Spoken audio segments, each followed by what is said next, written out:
Hello बच्चों, कैसे हो आप सब लोग। स्वागत है आपका दिव्या मैम की साइंस क्लास में। तो बच्चों, अपना पाठ 2 चल रहा है और उम्मीद कर रही हूँ कि पिछले वीडियोस आप लगातार देख रहे हो। वीडियोस में गैप ज़रूर आ रहा है बच्चों, लेकिन ये कोर्स हम पूरा करते रहेंगे। आप मेरे साथ वीडियोस को देखते रहो। आज पाठ 2 का 2.2.2 यानी निलंबन क्या है, यहाँ से पढ़ना स्टार्ट करेंगे। क्रियाकलाप 2.2 में समूह स के द्वारा पाया गया विषमांगी घोल जो ठोस द्रव में परिक्षेपित हो जाता है निलंबन कहलाता है। बच्चों, आपको याद होगा पिछली बार हमने क्रियाकलाप 2.2 किया था। क्रियाकलाप 2.2 के लिए आप मेरे पिछले वीडियोस देख लीजिएगा। उसमें जो है घोल जो ठोस द्रव में परिक्षेपित हो जाता है उसे निलंबन कहते हैं। निलंबन क्या होता है? एक विषमांगी मिश्रण होता है जिसमें विलेय पदार्थ के कण घुलते नहीं हैं बल्कि माध्यम की समिष्ट में निलंबित रहते हैं। ये निलंबित कण आँखों से देखे जा सकते हैं। यानी कि बच्चों, इसका एक और उदाहरण दूंगी ना, तब आपको समझ में आएगा कि निलंबन क्या होता है। जैसे हम पानी में कुछ ऐसे कण मिट्टी घोल दें और फिर मिट्टी घोल के उसको घोल दें मिट्टी को पानी में, और फिर शांत अगर उसको छोड़ दें तो वह क्या होगा? मिट्टी के कण नीचे बैठ जाएंगे, ऊपर पानी हो जाएगा। तो निलंबन इसी को कहते हैं। निलंबन के गुणधर्म क्या होते हैं? यह एक विषमांगी मिश्रण होता है। ये पहला पॉइंट है, इसको ज़रूर याद कर लेना। ये कण आँखों से देखे जा सकते हैं। यानी निलंबन ऐसा नहीं होता है जैसे पानी में चीनी घोल दी तो चीनी दिखती नहीं है। इसके कण आँखों से देख सकते हैं। ये निलंबित कण प्रकाश की किरण को फैला देते हैं जिससे उसका मार्ग दृष्टिगोचर हो जाता है। यानी निलंबन के कण, अगर पानी में निलंबन है और हम टॉर्च की रोशनी मारें तो क्या होगा? उसके कण हमें आसानी से, प्रकाश का मार्ग आसानी से दिखाई देने लगता है। जब इसे शांत छोड़ देते हैं तब ये कण नीचे की ओर बैठ जाते हैं, अर्थात निलंबन अस्थायी होता है। ये बच्चों लाइन याद करने की है। निलंबन क्या होता है? अस्थायी होता है। छानन विधि द्वारा इन कणों को मिश्रण से पृथक कर सकते हैं। निलंबन में हम जो भी वस्तु घोलते हैं जल में, उसको अगर हम छाने तो छान के अलग कर सकते हैं। जब सभी कण नीचे बैठ जाते हैं तो निलंबन समाप्त हो जाता है तथा विलयन में प्रकाश की किरण का प्रकीर्णन रुक जाता है। अब बच्चों, कोलाइडल विलयन क्या है?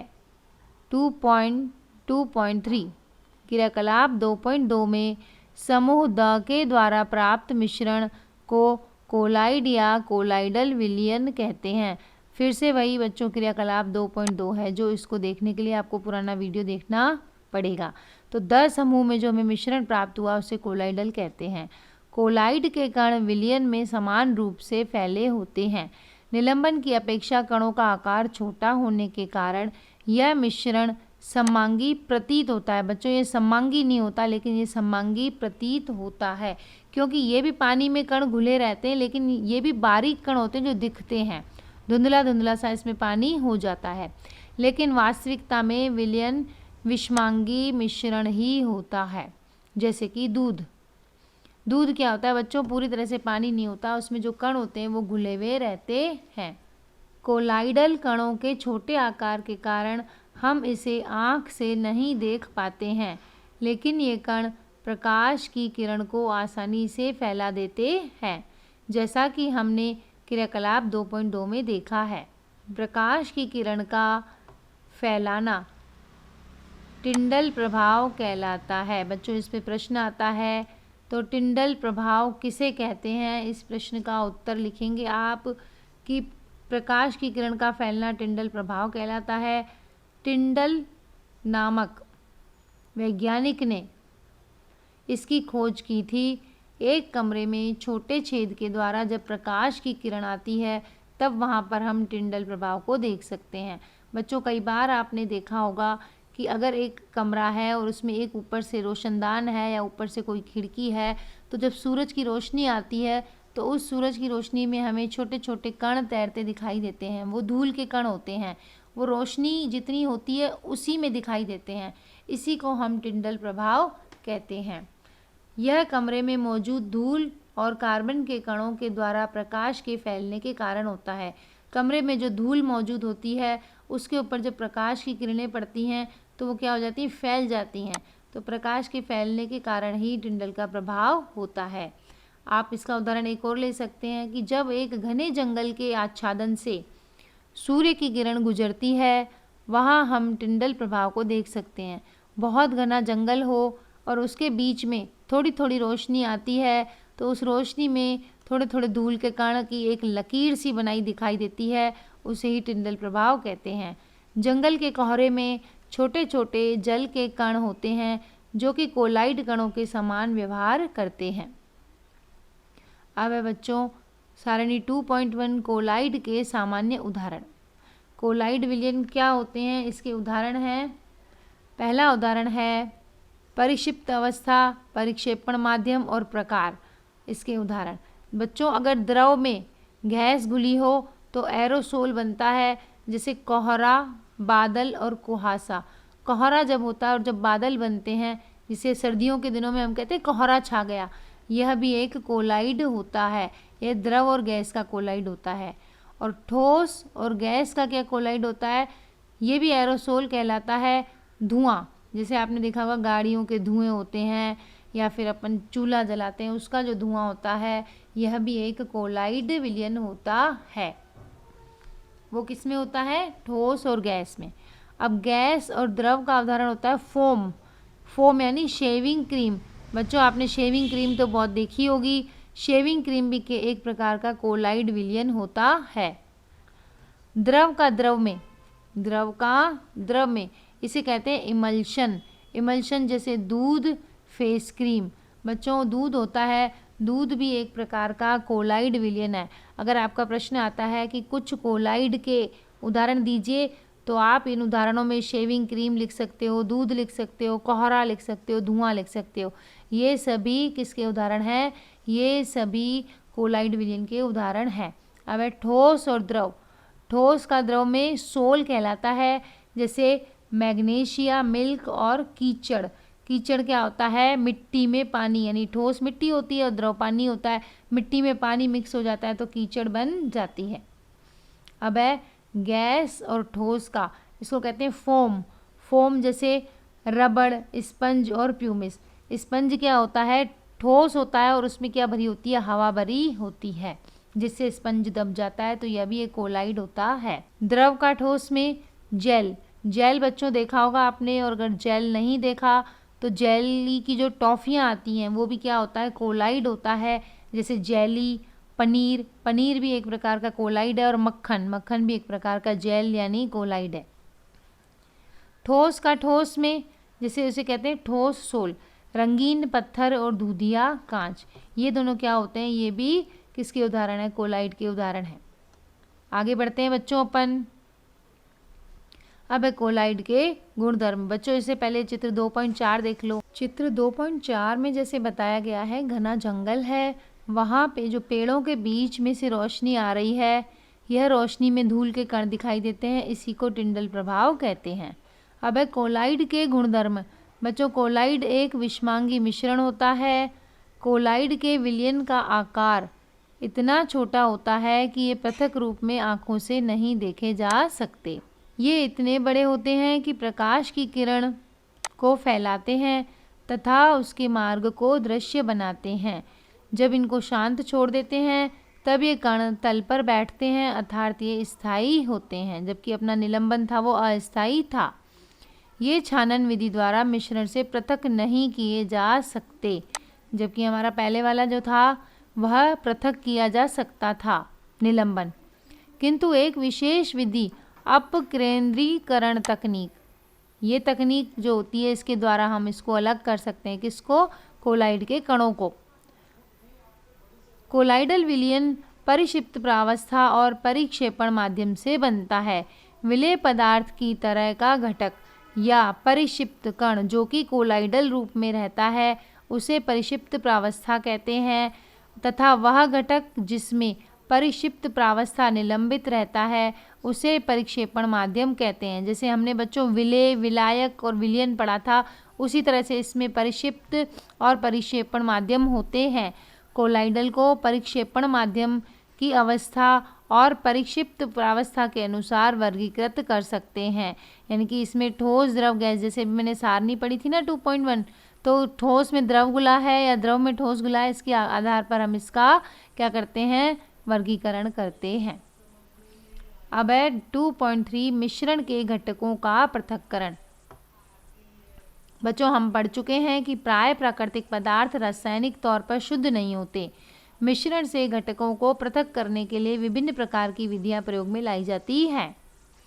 पृथक करने से मिश्रण के प्रत्येक घटक के बारे में जानकारी प्राप्त करना और प्रयोग में लाना सुगम हो जाता है। विषमांगी मिश्रण को साधारण भौतिक क्रिया द्वारा पृथक कर सकते हैं। यानी विषमांगी मिश्रण जिसमें कण अलग होता है और विलयन के विलायक अलग होता है, तो उनको तो हम छान कर भी अलग कर सकते हैं, जैसे हाथ से चुनकर भी अलग कर सकते हैं, छन्नी से छान कर, जो हम प्रतिदिन व्यवहार में लाते हैं। कभी कभी मिश्रण से घटकों को पृथक करने के लिए विशेष तकनीक का प्रयोग करते हैं। अब है 2.3.1 रंग वाले घटक डाई को नीले अथवा काले रंग की स्याही से पृथक कर सकते हैं।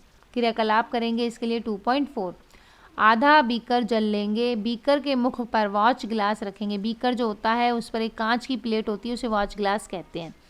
कुछ बूंद स्याही वॉच ग्लास पर डाल देंगे। अब बीकर को गर्म करना शुरू करेंगे।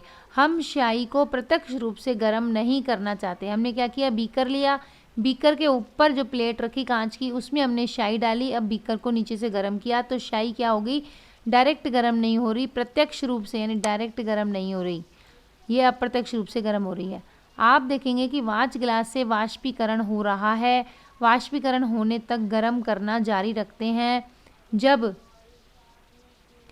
वॉच ग्लास पर कोई परिवर्तन नहीं दिखता तब हम उसे गर्म करना बंद कर देते हैं। इसे ध्यान से देखते हैं और परीक्षित करते हैं। बच्चों ये चित्र देख लो 2.5, इसमें बताया गया है पानी एक बीकर में है, पानी के ऊपर हमने एक कांच की प्लेट रखी और उसके ऊपर स्याही डाली है। तो जैसे जैसे हम पानी को गर्म करेंगे स्याही का पानी सूखता रहेगा और अंत में ये स्याही क्या हो जाएगी, वॉच ग्लास में सूख के इकट्ठी हो जाएगी।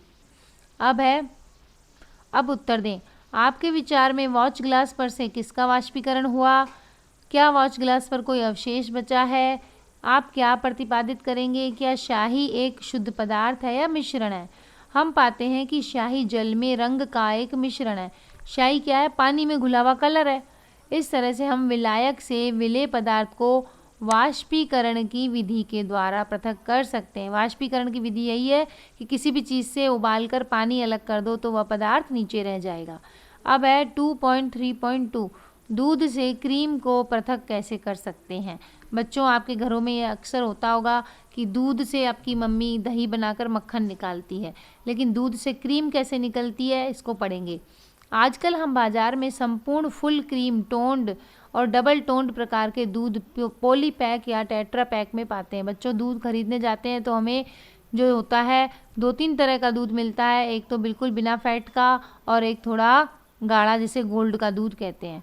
दूध के इन प्रकारों में भिन्न भिन्न मात्रा में वसा होती है। वसा यानी इसमें चिकनाई जो होती है अलग अलग मात्रा में होती है।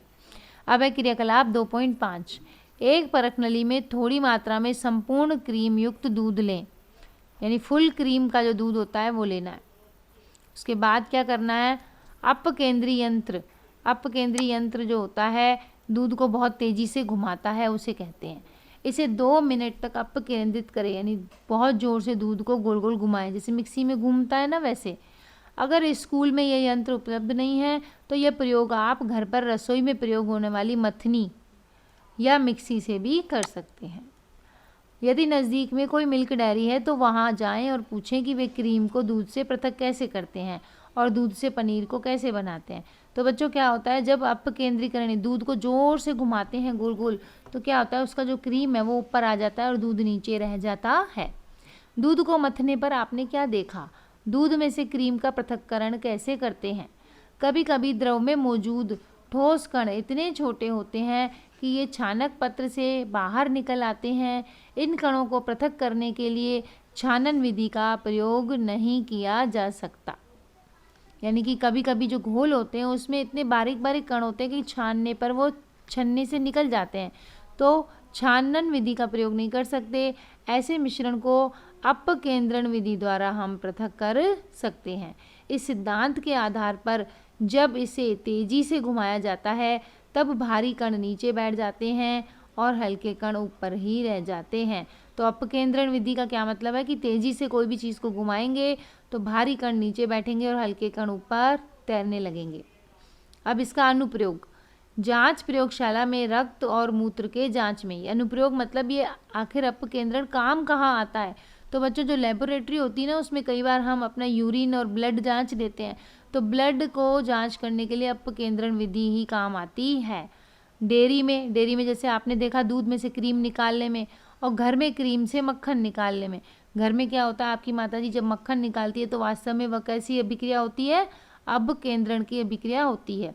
और कपड़े धोने की मशीन में भीगे हुए कपड़ों से जल निचोड़ने में, जो मशीन होती है, आपने वॉशिंग मशीन यूज़ की होगी, उसमें जो हम कपड़े डालते हैं वो सूख के निकलते हैं, वो अपकेंद्रण की विधि से ही सूख कर निकलते हैं।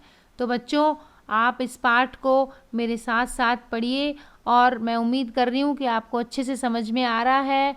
और आगे इसी तरह से मेरे वीडियो देखने के लिए मेरे चैनल को लाइक, शेयर और सब्सक्राइब कर दीजिए। अगले वीडियो में अपन 2.3.3 से पढ़ेंगे। तो तब तक के लिए बाय बाय बच्चों।